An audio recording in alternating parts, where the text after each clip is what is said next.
I just got out of seeing Avatar Fire and Ash in IMAX 3D, and I genuinely loved this film. For me, this might just barely be the strongest entry in the franchise so far. Visually, the film is incredible. If that's a given, you know. It's not as quite as visually impressive as, you know, the difference between the first movie and the second one, because it didn't really have that time frame.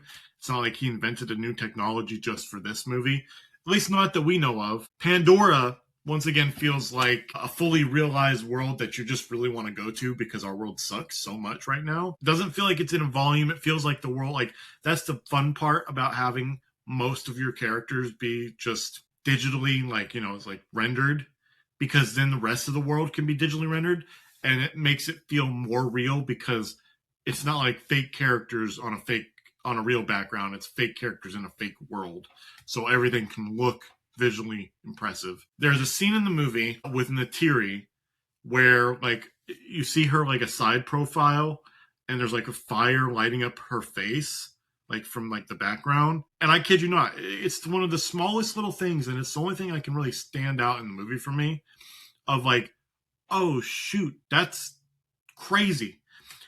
Shit, with the way the fire or the light was hitting her face, she looked like a real person. She looked like somebody who was painted in, like, you know, in the Navi paint, not a digital character.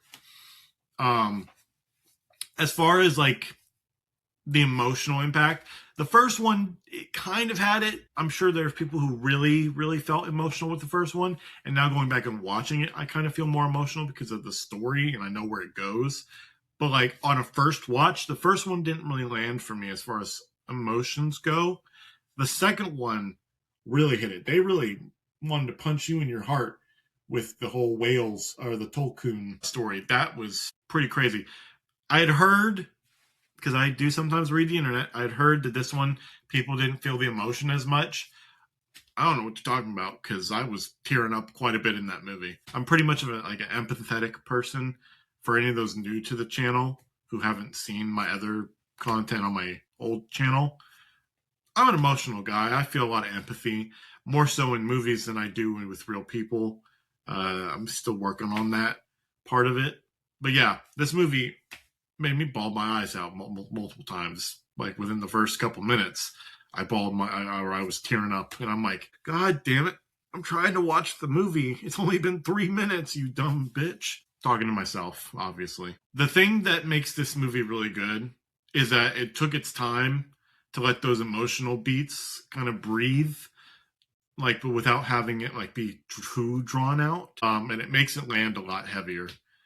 As far as the story goes, it still, you know, kind of explores, you know, familiar themes, but it handles them more with like more weight and confidence. And the story didn't feel quite as dragged out like the last one was, because like we were like, they hit the ground running with the first act of the second movie.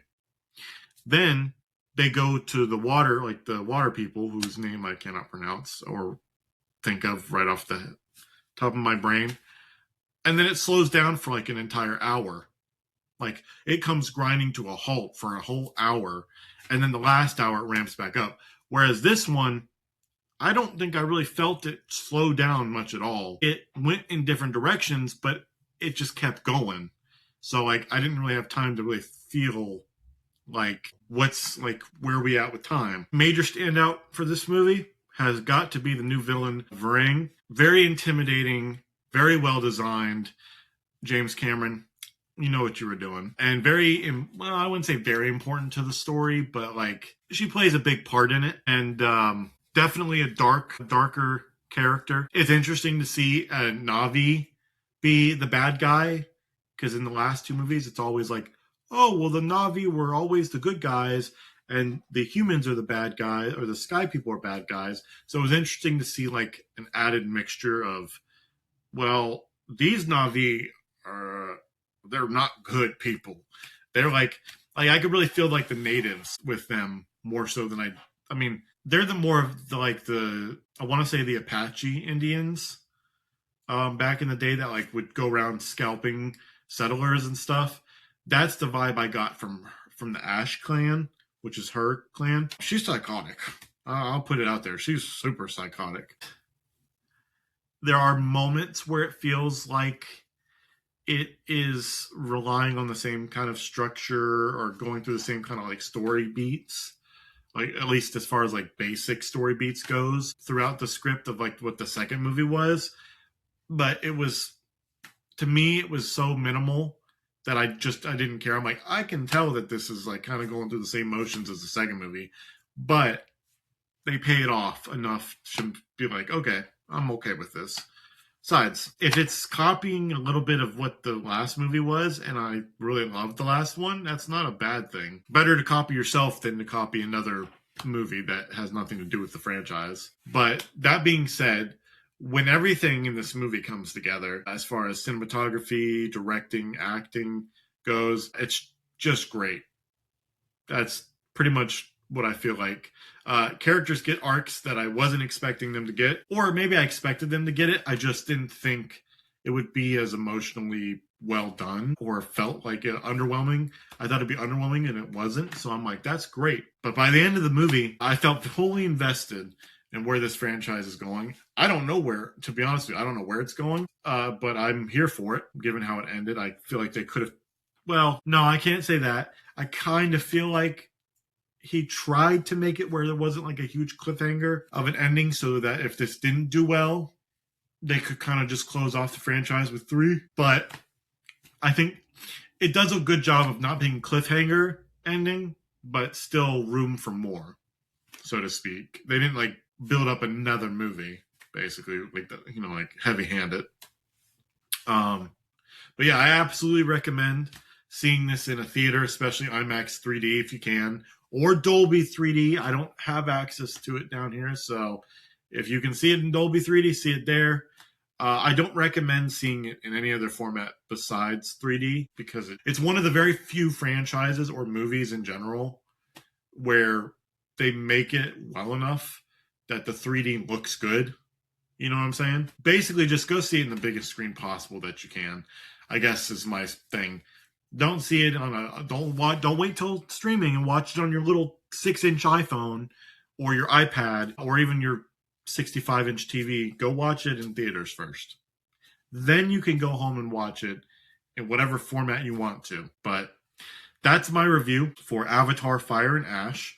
I would show you the popcorn bucket I got, but it's missing a piece, so I have to go back there and raise hell tomorrow to get the other piece of it. But what I can show you is this cool little cup I got. I got a cup with Varang's Ikron, and when I do this, bam, it's got lights in it and everything. It's so cool. But I'm going to give this movie, on a first-time watch, I'm going to give it a 5 out of 5. Doesn't mean that I think it's a perfect movie, but as far as how I rate movies, or how I will be rating movies on this channel, out of enjoyability, I'm giving it a 5 out of 5 because I enjoyed the hell out of this movie. But let me know what you guys thought of Avatar Fire and Ash as it comes out. And make sure to like this video and give this channel a subscribe to this channel because I am trying to rebrand myself from my previous channel, which I will... I won't mention, mainly because hopefully anyone who's watching this is either previously subscribers or new people coming in. This will be my main channel from this point forward. But make sure to give this a like, subscribe, and comment down below what you thought of Avatar Fire and Ash. Hope you have a happy holidays if I don't post another video before then. Peace out.